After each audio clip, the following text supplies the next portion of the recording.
VFAയുടെ batch നമ്മൾ start ചെയ്യുന്നു. ഈ VFAയിൽ പഠിച്ചാലുള്ള ഗുണം എന്താണെന്ന് ചോദിച്ചു കഴിഞ്ഞാൽ, ഇനി വരാനിരിക്കുന്ന മറ്റൊരു പ്രധാനപ്പെട്ട നോട്ടിഫിക്കേഷനാണ് ബിവസ്കോ LD എന്ന് പറയുന്ന ബിവറേജുകളിൽ LD ക്ലർക്കായിട്ടുള്ള ജോലി എന്ന് പറയുന്നത്. അപ്പം അതിൻ്റെയും ഈ പറയുന്ന VFAയുടെയും സിലബസ് സിമിലർ ആണ്. അപ്പോൾ തീർച്ചയായിട്ടും ഈ ഒരു ഒറ്റ പഠനം ഉണ്ട് എങ്കിൽ നിങ്ങൾക്ക് അവിടെ 2 എക്സാമുകൾക്ക് ഗുണം ചെയ്യും എന്നുള്ളതാണ് ഈ പറയുന്ന എക്സാമുകളുടെ ഏറ്റവും വലിയ പ്രത്യേകത എന്ന് പറയുന്നത്. അപ്പം അതുകൊണ്ട് തന്നെ VFA എന്ന് പറയുന്ന ഈ നോട്ടിഫിക്കേഷൻ സിലബസ് അത്യാവശ്യം വാസ്റ്റ് ആയിട്ടുള്ള സിലബസ്, അത് വളരെ ക്ലിയർ ആയിട്ട് പഠിച്ചെങ്കിൽ മാത്രമേ നിങ്ങൾക്ക് റാങ്ക് ലിസ്റ്റിന്റെ മുൻപന്തിയിലേക്ക് എത്താൻ സാധിക്കുകയുള്ളൂ. ഹായ് ഹലോ, എല്ലാ ഉദ്യോഗാർത്ഥികൾക്കും കോമ്പറ്റേറ്റീവ് ക്രാക്കറിന്റെ ജനറൽ PSC ചാനലിലേക്ക് സ്വാഗതം. നിങ്ങൾ ഈ വീഡിയോ കാണുമ്പോൾ ഓൾറെഡി VFA അല്ലെങ്കിൽ village field assistant notification publish ചെയ്തിട്ടുണ്ടാവും അല്ലെ. ഡിസംബർ 15-ാം തീയതിയാണ് നോട്ടിഫിക്കേഷൻ വരുന്നത്. നിങ്ങൾ ഈ വീഡിയോ കാണുമ്പോൾ തീർച്ചയായിട്ടും നോട്ടിഫിക്കേഷൻ പബ്ലിഷ് ചെയ്തിട്ടുണ്ടാവും. അപ്പോൾ തീർച്ചയായിട്ടും നോട്ടിഫിക്കേഷൻ പബ്ലിഷ് ചെയ്ത് കഴിഞ്ഞാൽ അടുത്ത സ്റ്റേജ് എന്ന് പറയുന്നത് നിയമന നില പരിശോധിച്ച് ഏറ്റവും നല്ല ഒരു ജില്ല സെലക്ട് ചെയ്യുക, നിയമന നില മനസ്സിലാക്കി ഏറ്റവും നല്ലൊരു ജില്ല സെലക്ട് ചെയ്യുക എന്നുള്ളതാണ് നമ്മുടെ അടുത്ത സ്റ്റെപ്പ് എന്ന് പറയുന്നത്. അപ്പോൾ നമ്മൾ ഈ ഒരു സെക്ഷനിൽ കഴിഞ്ഞ VFA എക്സാമിന് പോയിട്ടുള്ള നിയമനങ്ങൾ അല്ലെങ്കിൽ അഡ്വൈസുകളുടെ എണ്ണമാണ് നമ്മൾ ഈ ഒരു സെക്ഷനിൽ നോക്കാനായിട്ട് പോകുന്നത്. അപ്പോൾ ആദ്യം പറയുമ്പോൾ നമ്മുടെ VFA അല്ലെങ്കിൽ വില്ലേജ് ഫീൽഡ് അസിസ്റ്റന്റ് എന്ന് പറയുന്ന ആ ഒരു എക്സാമിന് നമ്മുടെ കമ്പനി ബോർഡ് LGS പോലെ വളരെ അധികം നിയമനങ്ങൾ ഇല്ലാത്തൊരു എക്സാം ആണ് എങ്കിലും അതിലേക്ക് അപ്ലൈ ചെയ്യുന്ന ഉദ്യോഗാർത്ഥികളുടെ എണ്ണത്തിൽ കുറവില്ല. കാരണം ഈ പറയുന്ന ജോലിയുടെ സാധ്യതകൾ മനസ്സിലാക്കി തന്നെയാണ്. കാരണം നമ്മുടെ വീടിനടുത്ത് തന്നെ ഒരു ഗവൺമെന്റ് ജോലി നമുക്ക് നേടിയെടുക്കാം. രണ്ടാമത്തെ കാരണം എന്ന് പറയുന്നത് ഇതിന്റെ പ്രൊമോഷൻ സാധ്യതകളാണ് അല്ലേ. അങ്ങനെ ഒരുപാട് ഗുണങ്ങളുള്ള ഒരു പോസ്റ്റ് കൂടിയാണ് എന്തെന്ന് പറയുന്നത് നമ്മുടെ VFA അല്ലെങ്കിൽ വില്ലേജ് ഫീൽഡ് അസിസ്റ്റന്റ് എന്ന് പറയുന്നത്. ഇപ്പോൾ കഴിഞ്ഞ പ്രാവശ്യം നമുക്കറിയാം ഡിസ്ട്രിക്ട് വൈസ് നടക്കുന്ന ഒരു എക്സാം ആണ്. ഡിപ്പാർട്ട്മെന്റ് റവന്യൂ ഡിപ്പാർട്ട്മെന്റിലേക്കാണ് വില്ലേജ് ഫീൽഡ് അസിസ്റ്റന്റ് എന്ന് പറയുന്നതാണ് നമ്മുടെ പോസ്റ്റ് നെയിം എന്ന് പറയുന്നത്. സാലറി സ്കെയിൽ എന്ന് പറയുമ്പോൾ 17,000 മുതൽ 37,500 രൂപ വരെയാണ് നമ്മുടെ സാലറി സ്കെയിൽ വരുന്നത്. ഡിസ്ട്രിക്ട് വൈസ് നടക്കുന്ന ഓരോ ജില്ലകളിലുമായിട്ട് നടക്കുന്ന ഒരു എക്സാമും കൂടെയാണ് നമ്മുടെ VFA അല്ലെങ്കിൽ വില്ലേജ് ഫീൽഡ് അസിസ്റ്റന്റ് എന്ന് പറയുന്നത്. അതിന്റെ ഏജ് ലിമിറ്റിലേക്ക് വരുമ്പോൾ 18 മുതൽ 36 വയസ്സ് വരെയുള്ള 18 മുതൽ 36 വയസ്സ് വരെയുള്ള ഉദ്യോഗാർത്ഥികൾക്ക് അപ്ലൈ ചെയ്യാൻ സാധിക്കുന്ന ഒരു എക്സാം ആണ് VFA അല്ലെങ്കിൽ വില്ലേജ് ഫീൽഡ് അസിസ്റ്റന്റ് എന്ന് പറയുന്നത്. ക്വാളിഫിക്കേഷൻ എന്താണെന്ന് ചോദിച്ചു കഴിഞ്ഞാൽ SSLC ആണ്. 10ാം ക്ലാസ് യോഗ്യതയുള്ള ഏതൊരു ഉദ്യോഗാർത്ഥിക്കും, ഡിഗ്രി 11 ഉള്ളവർക്ക് പോലും അപ്ലൈ ചെയ്യാം അല്ലേ. അപ്പൊ അത്തരത്തിൽ 10ാം ക്ലാസ് യോഗ്യതയുള്ള ഏതൊരു ഉദ്യോഗാർത്ഥിക്കും അപ്ലൈ ചെയ്യാൻ സാധിക്കുന്ന നല്ലൊരു പോസ്റ്റ് കൂടിയാണ് എന്തെന്ന് പറയുന്നത് നമ്മുടെ VFA അല്ലെങ്കിൽ വില്ലേജ് ഫീൽഡ് അസിസ്റ്റന്റ് എന്ന് പറയുന്നത്. വീടിനടുത്ത് തന്നെ ഒരു ഗവൺമെന്റ് ജോലി ആഗ്രഹിക്കുന്നവരെ സംബന്ധിച്ച് ഒരു സുവർണ അവസരം കൂടിയാണ് വില്ലേജ് ഫീൽഡ് അസിസ്റ്റന്റ് എന്ന് പറയുന്നത്. അതിന് തന്നെ അത്യാവശ്യം എന്തുകൊണ്ട് ഈ പറയുന്ന പ്രൊമോഷൻ സാധ്യതകളും ഉണ്ട് എന്ന് കൂടി മനസ്സിലാക്കുക. അപ്പൊ നമുക്ക് നോക്കാം കഴിഞ്ഞ എക്സാമില് എത്രത്തോളം അഡ്വൈസുകൾ വിവിധ ജില്ലകളിലായിട്ട് നടന്നു എന്നുള്ള കാര്യം നമുക്കൊന്ന് അനലൈസ് ചെയ്യാം. നോക്കിക്കൊള്ളുക, നമ്മുടെ 14 ജില്ലകളിൽ കഴിഞ്ഞ ലിസ്റ്റിൽ നിന്ന് പോയിട്ടുള്ള അഡ്വൈസുകളുടെ എണ്ണമാണ്. അപ്പം ഡിസ്ട്രിക്ട് അഡ്വൈസുകളുടെ എണ്ണം ആദ്യം നോക്കിക്കൊള്ളുക. തിരുവനന്തപുരം. ഓക്കെ, തിരുവനന്തപുരത്തിലേക്ക് വരുമ്പോൾ അവിടെ 164 അഡ്വൈസുകളാണ് തിരുവനന്തപുരം ജില്ലയിൽ ഇതുവരെ പോയിട്ടുള്ളത്. കൊല്ലത്തിലേക്ക് വരുമ്പോൾ 99 അഡ്വൈസുകൾ അവിടെ പോയിട്ടുണ്ട്. പത്തനംതിട്ടയിലേക്ക് വരുമ്പോൾ 66 അഡ്വൈസുകളാണ് പത്തനംതിട്ട ജില്ലയിൽ പോയിട്ടുള്ളത്.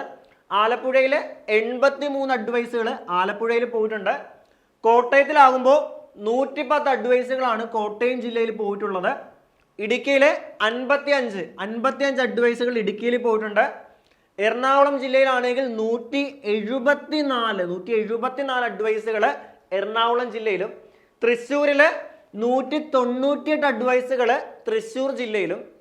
അതേപോലെ പാലക്കാട് 161 അഡ്വൈസുകൾ പാലക്കാട് ജില്ലയിലും. മലപ്പുറം ജില്ലയിൽ 159 അഡ്വൈസുകൾ ഇതുവരെ നിലവിലുള്ള ലിസ്റ്റ് പ്രകാരം ഇതുവരെ 159 അഡ്വൈസുകൾ പോയിട്ടുണ്ട്. കോഴിക്കോട് 98, വയനാട് 25. എനിക്കൊന്ന് ഏറ്റവും കുറവ് അഡ്വൈസുകൾ പോയിട്ടുള്ള ജില്ല ആയിട്ട് കണക്കാക്കാൻ സാധിക്കുന്ന വയനാട് ജില്ലയാണ്. കണ്ണൂർ ജില്ലയിൽ 149 അഡ്വൈസുകൾ പോയിട്ടുണ്ട്. കാസർഗോഡ് 63. അപ്പൊ നമുക്ക് നോക്കുവാണെങ്കിൽ 3 അക്കം തികഞ്ഞ ജില്ലകൾ പറയുമ്പോൾ ഏതൊക്കെയാണ്? തിരുവനന്തപുരം 164 പോയിട്ടുണ്ട്. കോട്ടയം 110 അഡ്വൈസുകൾ ഇതുവരെ പോയിട്ടുണ്ട്. അതേപോലെ എറണാകുളം 174, തൃശ്ശൂര് 198 അഡ്വൈസുകൾ പോയിട്ടുണ്ട്.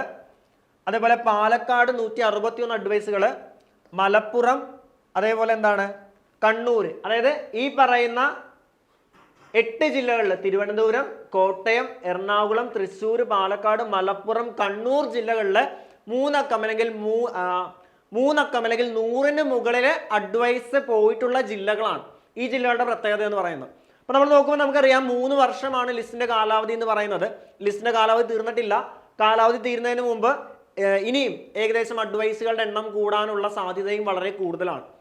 അത്യാവശ്യം നല്ല നിയമനങ്ങൾ നടക്കുന്ന ഒരു പോസ്റ്റ് കൂടിയാണ്, ഡിസ്ട്രിക്ട് വൈസ് നടക്കുന്ന ഒരു പോസ്റ്റ് കൂടിയാണ് VFA അല്ലെങ്കിൽ വില്ലേജ് ഫീൽഡ് അസിസ്റ്റന്റ് എന്ന് പറയുന്നത്. കട്ട് ഓഫിന് ഒരു കുറവുമില്ല. കട്ട് ഓഫ് അത്യാവശ്യം കഴിഞ്ഞ എക്സാമിന്റെ കട്ട് ഓഫ് നോക്കുകയാണെങ്കിൽ ഏകദേശം 60 മുതൽ 75 വരെ കട്ട് ഓഫ് റേഞ്ച് വന്ന ഒരു വിവിധ ജില്ലകളിൽ 60 മുതൽ 75 വരെ കട്ട് ഓഫ് റേഞ്ച് വന്ന ഒരു എക്സാം കൂടിയാണ് വില്ലേജ് ഫീൽഡ് അസിസ്റ്റന്റ് എന്ന് പറയുന്നത്. നല്ല രീതിയിലുള്ള പ്രിപ്പറേഷൻ ഉണ്ടെങ്കിൽ ആദ്യത്തെ ഉയർന്ന റാങ്കുകളിൽ എത്താനും ജോലിയിൽ പ്രവേശിക്കാനും സാധിക്കും. അപ്പൊ അതുകൊണ്ട് തന്നെ ഈ പറയുന്ന എക്സാമുകൾക്ക് നല്ലൊരു പ്രിപ്പറേഷൻ ആവശ്യമാണ്.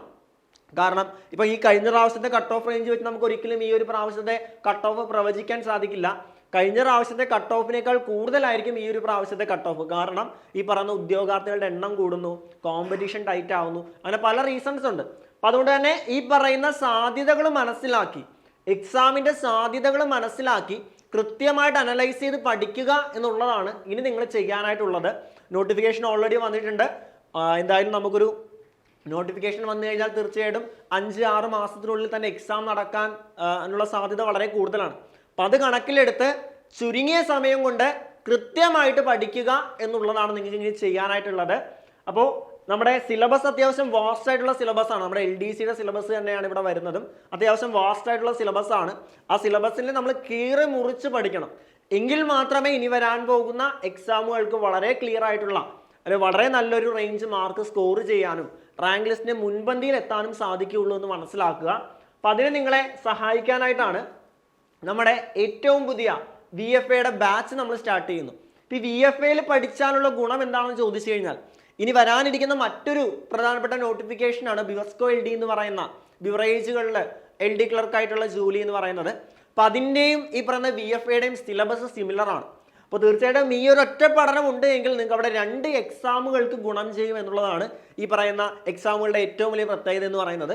അപ്പം അതുകൊണ്ട് തന്നെ VFA എന്ന് പറയുന്ന ഈ നോട്ടിഫിക്കേഷൻ സിലബസ് അത്യാവശ്യം വാസ്റ്റ് ആയിട്ടുള്ള സിലബസ് അത് വളരെ ക്ലിയർ ആയിട്ട് പഠിച്ചെങ്കിൽ മാത്രമേ നിങ്ങൾക്ക് റാങ്ക് ലിസ്റ്റിന്റെ മുൻപന്തിയിലേക്ക് എത്താൻ സാധിക്കുകയുള്ളൂ. അപ്പോൾ എങ്ങനെ കൃത്യമായിട്ട് പഠിക്കാം? കാരണം ഒരു ടൈം ടേബിൾ ബേസ് ചെയ്തുള്ള പഠനം നമുക്ക് ആവശ്യമാണ്. ചുരുങ്ങിയ സമയം കൊണ്ട് കൃത്യമായിട്ട് സിലബസ് തീർക്കണമെങ്കിൽ വ്യക്തമായിട്ടുള്ള ഒരു ടൈം ടേബിൾ ബേസ് ചെയ്തുള്ള പഠനം ഉണ്ടെങ്കിൽ നിങ്ങളുടെ പഠനം കുറച്ചുകൂടി എളുപ്പമാകും. കാരണം നമ്മുടെ മാറിയ SCRT നമ്മൾ പഠിച്ചു തീർക്കണം അല്ലേ? മാറ്റം വരുന്ന ചോദ്യങ്ങൾക്ക് അനുസൃതമായിട്ട് നമ്മൾ പഠിക്കണം. കറണ്ട് അഫേഴ്സ് പഠിച്ചു തീർക്കണം. മാത്സ്, ഇംഗ്ലീഷ്, മലയാളത്തിന് കൂടുതൽ ഫോക്കസ് ചെയ്യണം. അങ്ങനെ കൃത്യമായിട്ടൊരു ടൈം ടേബിൾ ബേസ് ചെയ്തൊരു പഠനം ഉണ്ടെങ്കിൽ മാത്രമേ ഇനി വരാൻ പോകുന്ന VFA അല്ലെങ്കിൽ വില്ലേജ് ഫീൽഡ് അസിസ്റ്റന്റ് പോലുള്ള പോസ്റ്റുകൾക്ക് നിങ്ങൾക്ക് ക്ലിയർ ആയിട്ട് നല്ല മാർക്ക് സ്കോർ ചെയ്യാൻ സാധിക്കുകയുള്ളൂ. അതിൽ നിങ്ങളെ സഹായിക്കാനായിട്ടാണ് നമ്മുടെ ഏറ്റവും പുതിയൊരു ബാച്ച്, VFAയുടെ ഏറ്റവും പുതിയൊരു ബാച്ച് നമ്മൾ സ്റ്റാർട്ട് ചെയ്യുന്നുണ്ട്. അപ്പം ആ ബാച്ചിലേക്ക് കൂടുതൽ അറിയാനും ബാച്ചിനെ പറ്റി കൂടുതൽ അറിയാനും ബാച്ചിലേക്ക് ജോയിൻ ചെയ്യാനുമായിട്ട് എന്ത് ചെയ്യുക? താഴെ കാണുന്ന നമ്പർ ഞങ്ങളെ കണക്ട് ചെയ്യുക. അപ്പോൾ മറ്റൊരു വീഡിയോയുമായിട്ട് മറ്റൊരു സെക്ഷനുമായിട്ട് നമുക്ക് വീണ്ടും കാണാം.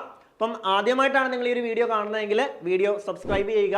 അതേപോലെ നിങ്ങളുടെ VFA 10th ക്വാളിഫിക്കേഷൻ ഉള്ള നിങ്ങളുടെ മറ്റ് ഫ്രണ്ട്സുകൾക്ക് ഈ വീഡിയോ ഷെയർ ചെയ്ത് കൊടുക്കുക. മറ്റൊരു വീഡിയോ വേണം നമുക്ക് വീണ്ടും കാണാം. Thank you so much.